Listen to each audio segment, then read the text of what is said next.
Hi and welcome back to the channel. Today I'll show you how to split PDF file. To do that we will use the PDF24 tools, a completely free online tool for this purpose.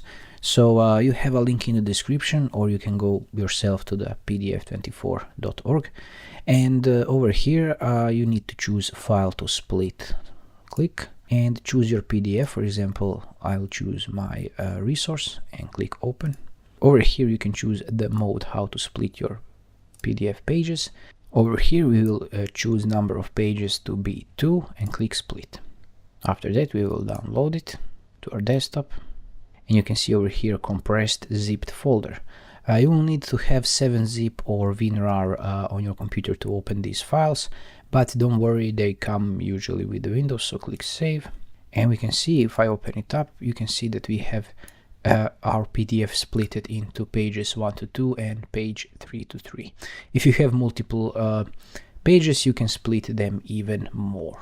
And if you want to make your digital life even easier, be sure to check out this playlist right here. It's packed with simple free tools that will help you handle all your PDF files and save you a ton of time.